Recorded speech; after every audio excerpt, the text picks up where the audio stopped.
अमूरिया रोम का सबसे मजबूत और नाकाबिले तस्खीर शहर था। ये शहर इतना मजबूत था कि कोई सोच भी नहीं सकता था कि इस शहर को भी फतह किया जा सकता है। लेकिन मशहूर अब्बासी खलीफा मोतसम बिल्लाह ने इसे फतह किया था और इसके फतह करने का सबब एक अजीब वाक़या था जो आज तक किसी और जंग में नहीं देखा गया। इब्ने असीर ने अपने शौरे आफाक किताब अल कामिल में लिखा है कि मोतसिम अपने दरबार में हस्बे मामूल तख्त पर बैठा था।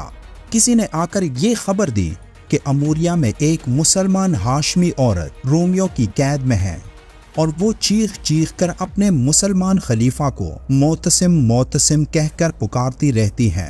मोतसिम ने जैसे ही ये खबर सुनी तो उसी वक्त लब्बैक लब्बैक कहते हुए उठा, वसीयत लिखी, लश्कर जमा किया और पूछा रोमियों का सबसे मशहूर शहर कौन सा है। कहा गया कि अमूरिया रोमियों का एक नाकाबिले तस्खीर शहर है। मुसलमान आज तक इसकी तरफ नहीं बढ़े।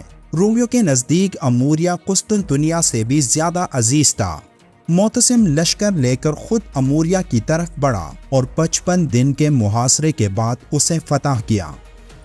लेकिन ये कहानी इतनी सिंपल नहीं, क्योंकि असल कहानी शुरू होती है अब।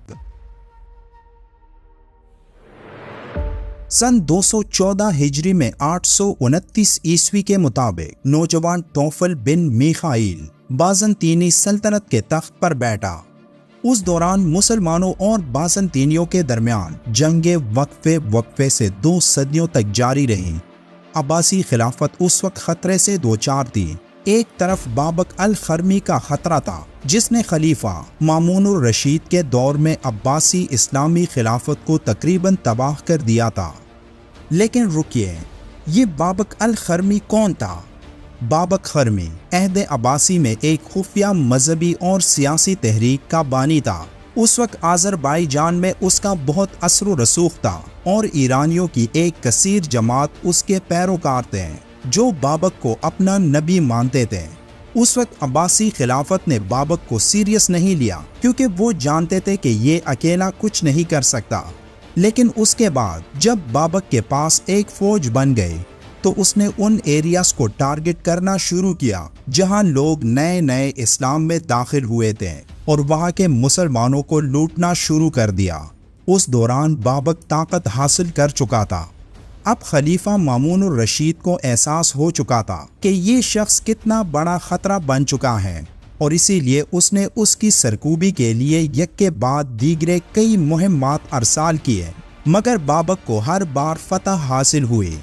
उस दौरान मामूनुर रशीद के बाद मोतसिम बिल्लाह खिलाफत की कुर्सी पर बैठे, जिसने फौरन खरमी के इलाकों का मुहासरा शुरू कर दिया। अब बाबक के लिए सिचुएशन पहले जैसे नहीं थी और इस्लामी लश्कर पूरी कुव्वत से उसके खिलाफ लड़ रहा था। बाबक खरमी जब इस्लामी लश्कर के मुहासरे में आकर बहुत तंग और मजबूर हुआ तो उसने एक खत तौफल बिन मीखाइल यानी कैसर रोम के नाम रवाना किया। उसमें लिखा था कि मोतसिम ने अपनी तमाम फौजें मेरे मुकाबले पर रवाना कर दी हैं। बगदाद और सामरा और तमाम सूबे इस वक्त फौजों से खाली हैं और तमाम सरदारान लश्कर मेरे मुकाबले में मसरूफ़ हैं। आपको इससे बेहतर कोई दूसरा मौका नहीं मिल सकता। आप इस मौके को हाथ से जाने ना दें और इस्लामी इलाके को फतह करते हुए बगदाद तक चले जाएं। अब यहाँ बाबक की सोच ये थी कि अगर कैसर रोम ने हमला कर दिया तो इस्लामी फौज के 2 तरफा तकसीम होने से मेरे ऊपर का दबाव कम हो जाएगा। उधर कैसर रोम उस खत को पढ़कर सोचने पर मजबूर हो गया और फैसला किया कि अभी नहीं तो कभी नहीं और 1 लाख फौज के साथ हमला आवर हुआ। मगर जब तक कैसर रोम की फौज बाबक तक पहुंचती उस वक्त तक बाबक जंग हार चुका था। बाबक गिरफ्तार हुआ और उसे तख्ते-दार पर लटका दिया गया।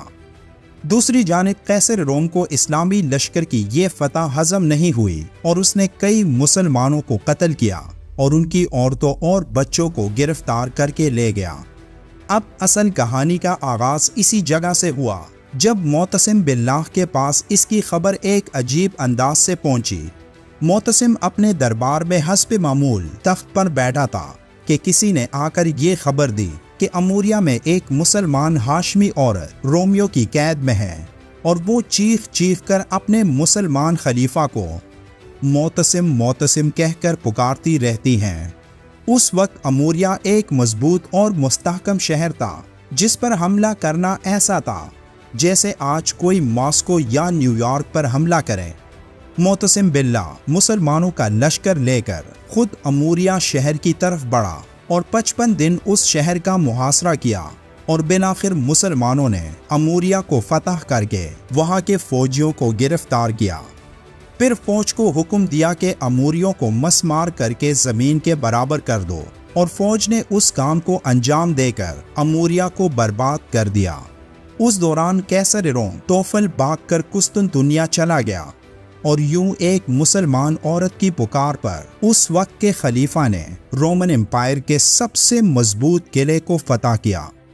आज भी फलस्तीन में बहुत सी औरतें ऐसे किसी बहादुर को पुकार रही हैं, लेकिन अरबों की तादाद में मुसलमान खामोश हैं। अब इसकी वजह क्या है? इस जवाब का इंतजार आपकी कमेंट्स में रहेगा। अपना ख्याल रखिएगा। अल्लाह हाफिज।